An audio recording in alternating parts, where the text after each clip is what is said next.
가든 파티. 캐서린 맨스필드.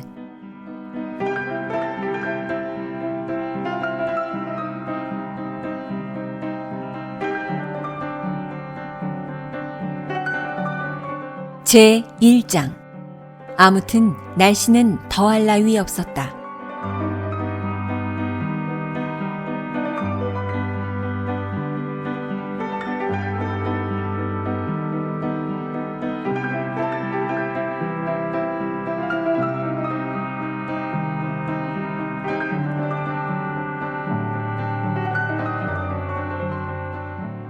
아무튼 날씨는 더할 나위 없었다.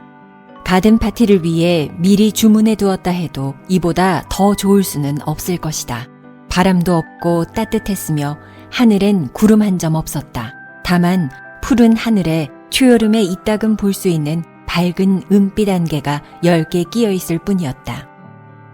정원사가 새벽부터 일어나 잔디를 깎고 쓸고 해서 잔디는 물론 앞에 국화를 심은 거무튀튀하고 평범한 장미 모양의 화단까지 깨끗하게 정돈이 되었다. 장미꽃으로 말하자면 자기는 가든 파티에서 사람들의 마음을 끄는 가장 아름다운 유일한 꽃이라는 것쯤 이미 느끼고 있는 듯했다. 정말 문자 그대로 수백 송이의 장미가 하룻밤 사이에 활짝 피었다. 푸른 장미 가지는 마치 천사를 맞이한 듯 고개를 숙이고 있었다. 아침 식사가 채 끝나기도 전에 천막을 칠 일꾼들이 찾아왔다. 엄마, 천막 어디다 칠까요? 그건 나한테 묻지 마라. 올해는 뭐든지 너희들한테 맡기기로 했으니까. 내가 엄마라는 건 있고 날 그저 귀한 손님으로 대해주렴. 그러나 매그는 자기가 직접 나가 인부들을 지시할 생각이 전혀 없었다. 그녀는 아침 식사 전에 머리를 감아 젖은 고수머리를 양볼에 착 붙이고 녹색 수건을 머리에 두른 채 한참 커피를 마시고 있었기 때문이다. 멋쟁이 조스는 언제나 비단속 치마에 가운식 윗옷을 입고 아래층으로 내려왔다. 로라, 네가 나가보렴? 넌 예술적이니까. 로라는 버터 바른 빵을 한 조각 든 채 뛰어나갔다. 집 밖에서 뭔가 먹을 수 있다는 것이 너무나 즐거웠고 더구나 일을 정리하는 게 좋았기 때문이다. 또 그녀는 늘 자신이 누구보다도 그런 걸 잘한다고 생각하고 있었다.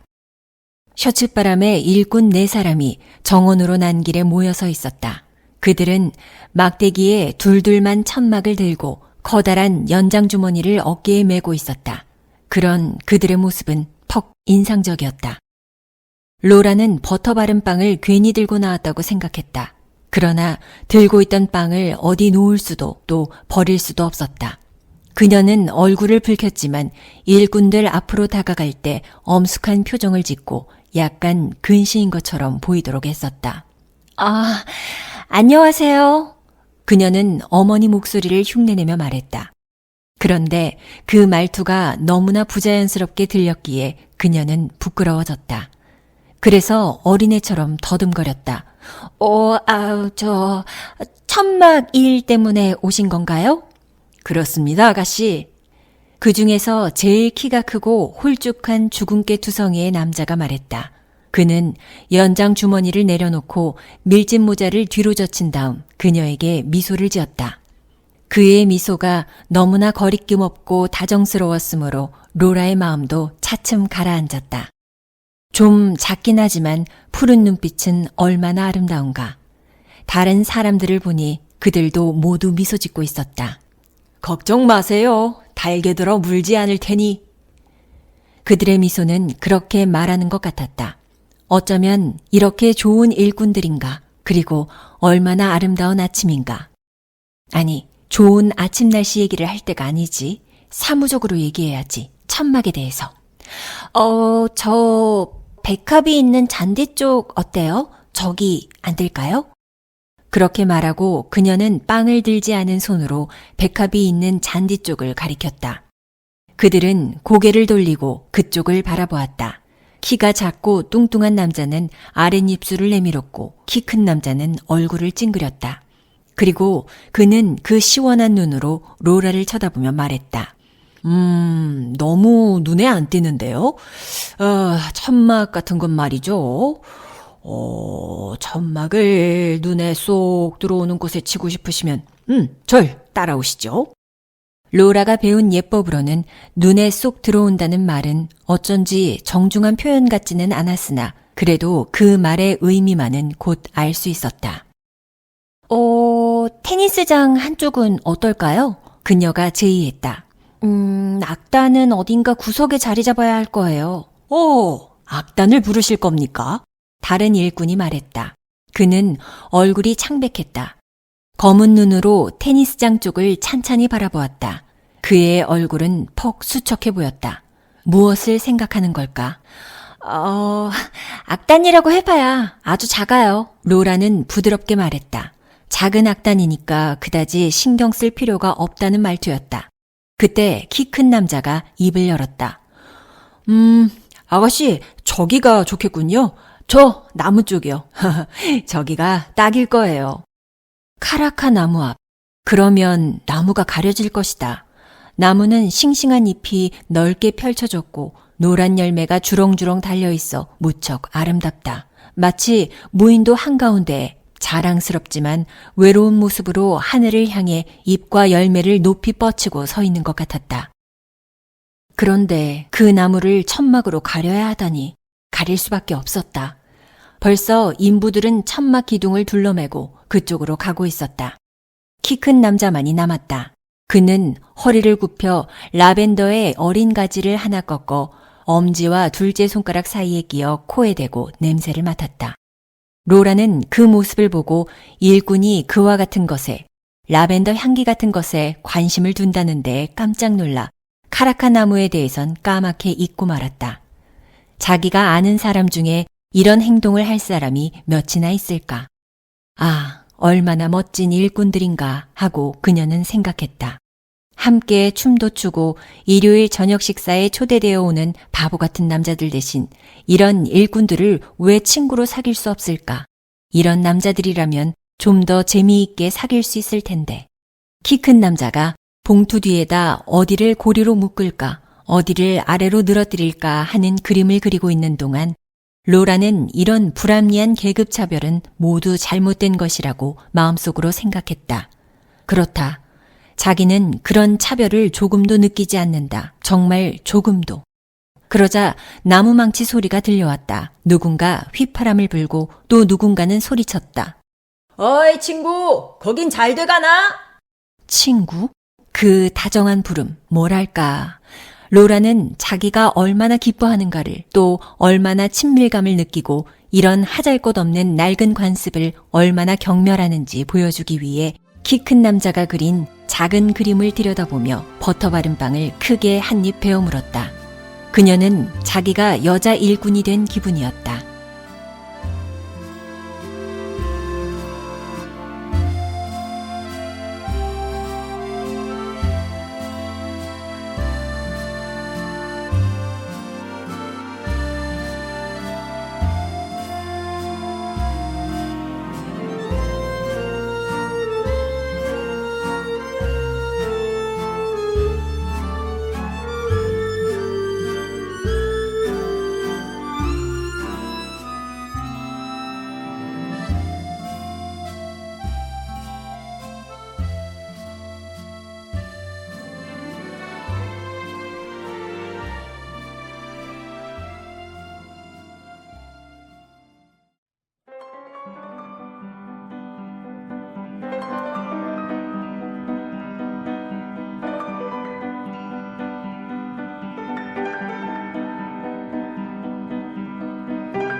제2장 이 세상은 슬퍼.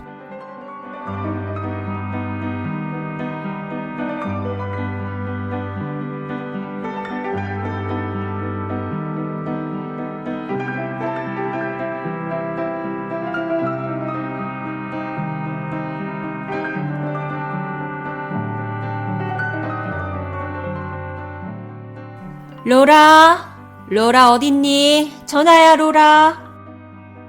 집안에서 외치는 소리가 들렸다. 네, 갈게요. 그녀는 급히 달려 잔디밭을 가로질러 베란다를 지나 현관 안으로 뛰어들어갔다. 현관에는 아버지와 오빠 로리가 사무실에서 나가려고 모자에 솔질을 하고 있었다. 그때 로리가 재빨리 말했다. 로라, 오늘 오후까지 내 우도 좀 봐줘. 다리미질을 해야 할지 어떨지. 알았어. 로라는 갑자기 억제할 수 없는 충동을 느꼈다.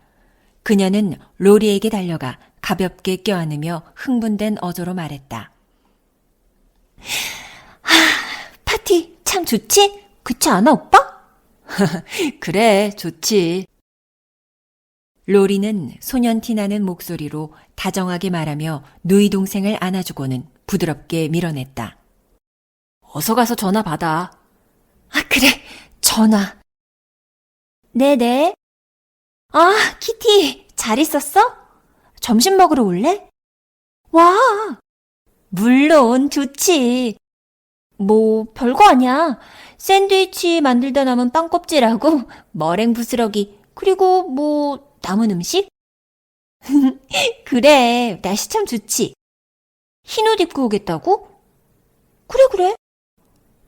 잠깐 전화 끊지 말고 엄마가 부르셔. 로라는 몸을 뒤로 젖혔다. 엄마, 뭐라고요? 안 들려요. 쉐리든 부인의 목소리가 아래층으로 흘러나왔다. 지난 일요일에 쓰고 왔던 그 귀여운 모자 쓰고 오라고 해라. 엄마가 지난 일요일에 썼던 그 예쁜 모자 쓰고 오래. 좋아. 한샤, 안녕. 로라는 수화기를 내려놓자 두 손을 머리 위에 얹고 깊은 숨을 내쉰 다음 두 팔을 쭉 뻗었다가 떨어뜨렸다. 한숨을 내쉬고 곧 자리에서 일어났다. 그녀는 가만히 귀를 기울였다. 집안의 문이 모두 열려 있는 것 같았다. 집안은 가볍고 빠른 발소리와 흐르는 말소리로 활기에 차 있었다. 부엌으로 통하는 녹색 커튼을 친 문이 열렸다가 무거운 소리와 함께 닫혀지곤 했다. 그리고 길게 끽끽거리는 이상한 소리가 들려왔다.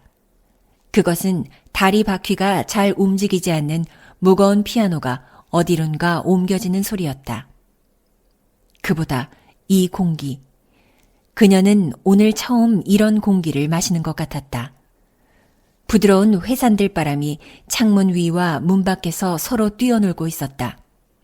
두 줄기 햇빛이 방 안에 작은 반점을 던지고 있었다.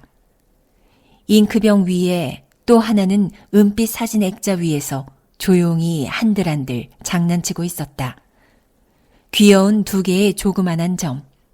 잉크병 뚜껑 위의 점은 특히 예뻤다. 그것은 따뜻해 보였다. 따뜻하고 조그마한 은별인 양. 그녀는 거기에 입맞춤이라도 하고 싶었다. 현관문에 달린 벨이 요란하게 울렸다. 그러자 계단에서 세이디의 무늬 있는 스커트 스치는 소리가 들렸다. 남자의 중얼거리는 소리가 들렸다. 세이디는 무관심하게 대답했다. 전 아무것도 몰라요. 기다리세요. 마님께 여쭤볼게요. 뭐야, 세이디? 로라는 현관으로 나갔다. 꽃장수예요, 아가씨. 문 안쪽에 분홍빛 칸나 화분이 가득 들어있는 넓고 얕은 괴짝이 놓여 있었다. 다른 꽃은 하나도 없었다. 온통 칸나뿐. 활짝 핀 분홍빛 큰 꽃들이 찬란하게 진홍빛 줄기 위에서 놀랍도록 싱싱했다. 어머, 세이디. 로라는 말했다. 그런데 그 소리는 낮은 신음소리 같았다. 그녀는 칸나에 불타는 듯한 꽃으로 자기를 따뜻하게 하려는 듯 허리를 굽혔다. 그들꽃이 자기 손 속에 있으며 입술 위에도 가슴 속에서도 자라고 있는 것 같았다. 뭐가 잘못됐나 봐. 그녀는 머뭇거리며 말했다. 아무도 이렇게 많이 주문한 사람은 없어, 세이디. 가서 엄마를 찾아와. 그때 마침 쉐리든 부인이 왔다. 아니다. 그냥 둬라. 부인은 조용히 말했다. 내가 주문했다. 예쁘지 않니? 그녀는 로라의 팔을 잡았다. 어제 꽃집 앞을 지나다 진열장 안에 있는 걸 봤지. 문득 일생에 한 번쯤은 칸나를 듬뿍 가져보는 것도 좋겠다 싶었다. 마침 가든 파티도 있으니 잘 되지 않았니? 하지만 엄마는 아무것도 간섭하지 않겠다고 하셨잖아요. 로라가 말했다. 세이디는 벌써 그 자리에 없었다. 꽃집 남자는 아직 바깥 집마차 옆에 서 있었다. 로라는 엄마의 목에 부드럽게 팔을 감고 살짝, 정말 살짝 엄마의 귀를 물었다. 아우, 너도 참. 융통성이 없는 엄마는 좋아하지 않겠지? 이러지 말고 꽃집 남자가 다 보고 있지 않니? 꽃집 남자는 칸나를 더욱 많이 옮기고 있었다. 여기 문 안쪽, 현관 입구 양쪽에 나란히 놓아주세요. 쉐리든 부인은 말했다. 그게 좋겠지, 로라? 네, 좋아요. 응접실에서는 매그와 조스, 땅딸보 한스, 이 세 사람이 막 피아노를 안전하게 옮겨놓은 참이었다. 자, 이제 이 긴 의자를 벽에 붙여놓고 나머지 의자는 전부 밖으로 내놓으면 어떨까? 좋아요.